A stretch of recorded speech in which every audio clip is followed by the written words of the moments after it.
მელიქიშვილის გამზირი უკვე დიდი ხანია გადაიკეტა, აქ არიან აქციის მონაწილეები, თუმცა რამდენიმე წუთის წინ პოლიციის თანამშრომლებმა კიდევ უფრო მეტად შეზღუდეს, ისინი ლამის სავალი გზის შუა ზოლზე დგანან, რამდენიმე მწკრივად და შეზღუდეს არეალი, სადაც აქციის მონაწილეებს შეუძლიათ განლაგება და პროტესტის გამოხატვა.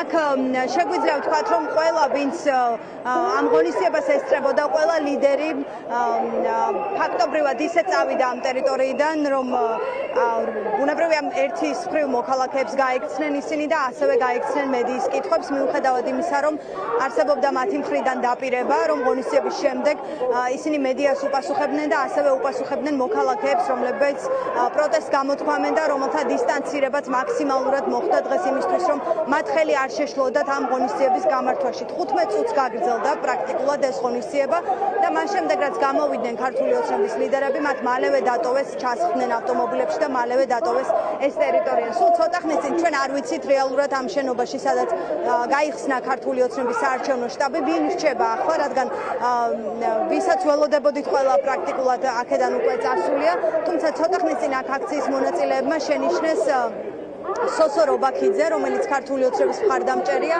და იყო აქედან შეძახილები, მცირედი ხმაური იყო, რომლის შემდგომაც პოლიციამ უფრო აქეთ გადმოინაცვლა გზის სავალ ნაწილზე, შუა ცენტრში და მოკლედ ასე მიმდინარეობს ახლა პროცესი, აქციის მონაწილეები აქ არიან შეკრებილები, შეძახილები გვესმის რუპორში და პროტესტი, რომლის საშუალებაც აქ მოქალაქეებს მისცეს მხოლოდ მას შემდეგ, რაც ქართული ოცნების ლიდერშიპმა დატოვა ტერიტორია.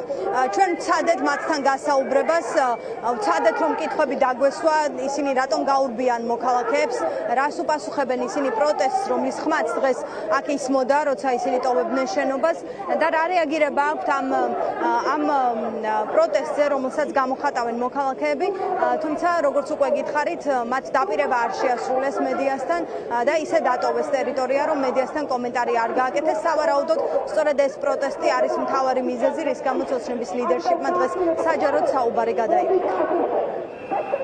15 წუთიანი ღონისძიების გამართვა გიწევთ პოლიციის მობილიზებით.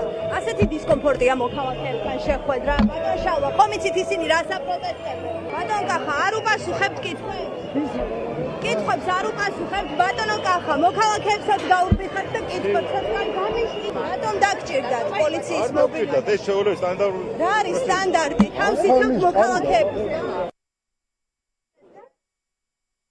აი ამ მოქალაქეებს რას უპასუხებთ ახლა? რატომ არიან სინდისის პატიმრები, ისევ პატიმრობაში რატომ არიან? ნახეთ, დღეს გაცილებით მცირე სასჯელი მიიღეს.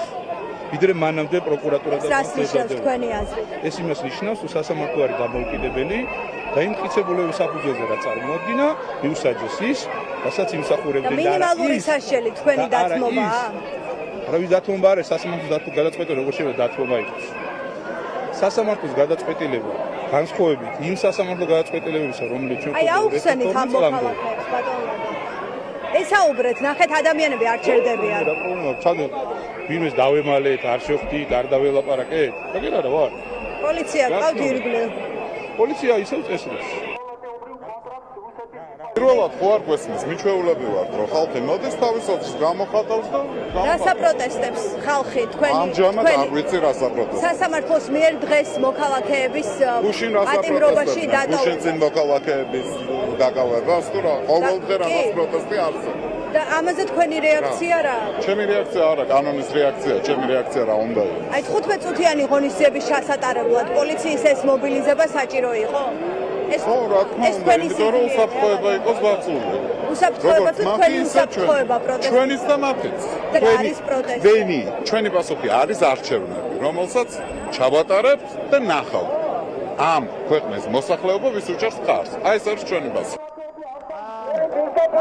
ალბათ დაინახა სოსო რობაქიძის კადრი, რომელმაც ხამსი ჟესტი უჩვენა აქციის მონაწილეებს, რამაც გამოიწვია ეს შეძახილები და ხმაური მელიქიშვილის გამზირზე, რის გამოც მოქალაქეებს შეეზღუდათ აქ სივრცე იმისთვის, რომ მათ გამოხატონ პროტესტი.